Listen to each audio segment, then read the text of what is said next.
Bonjour, on se retrouve dans une nouvelle vidéo.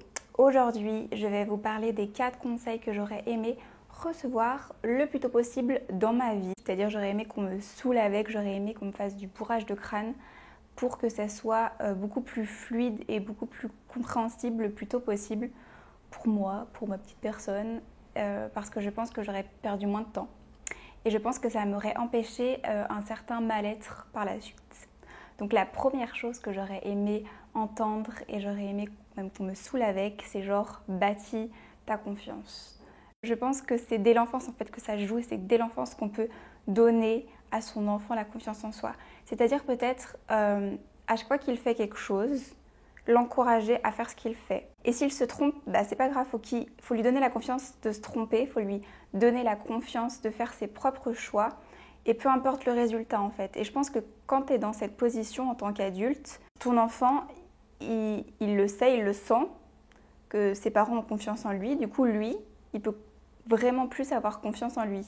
Bien sûr, plus il y a de confiance en soi, plus il y a aussi d'amour propre. Donc, je trouve que c'est tellement important de lui donner la possibilité d'être qui il est en faisant les choses comme il l'entend, même si ça peut être dur parfois. Voilà, comme ça peut être dangereux pour lui. Peut-être choisir aussi son vocabulaire et pas tout de suite dire non, arrête, attention.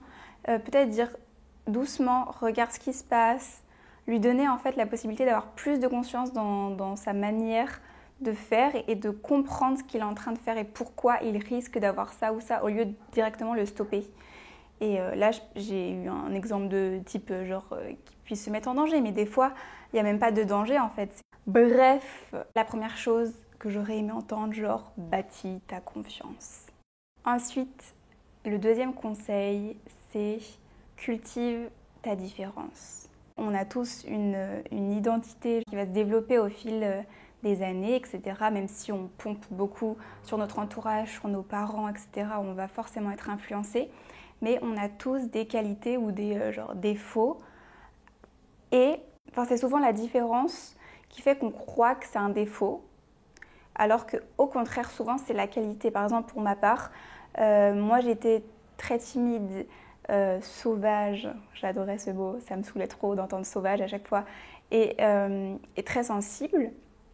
Je pense que si, par exemple, aujourd'hui, je suis très sensible et que je suis empathique et que je suis un peu en mode sauvage, c'est aussi ce qui me permet de pouvoir comprendre les autres et de pouvoir les aider et d'avoir développé cette compréhension du monde. Comme il m'a très vite fait peur, et je suis très vite dans l'observation et ça m'a permis de comprendre aussi d'autres choses. Donc c'est pas forcément en fait à chaque fois un problème. Et je pense que c'est important de dire à ses enfants que c'est pas grave et qu'en fait même c'est trop bien. Et leur différence, elle est à cultiver. Les personnes qui sont bien avec elles-mêmes, elles ne sont pas en train de se fouetter parce que elles ont des différences. Elles sont juste en acceptation de ça. Ensuite, le troisième conseil, c'est genre fous-toi de ce que les autres pensent de toi. Je pense que c'est la petite graine à planter directement chez l'enfant.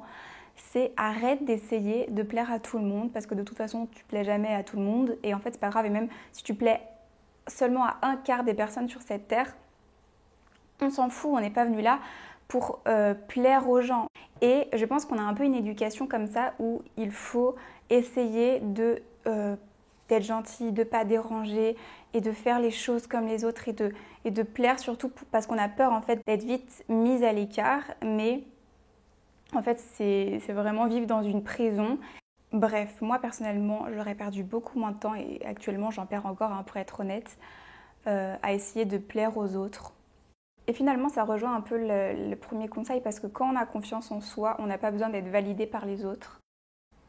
Et enfin, la quatrième chose que j'aurais aimé entendre le plus tôt possible, c'est la première personne que tu dois aimer de tout ton cœur, c'est toi.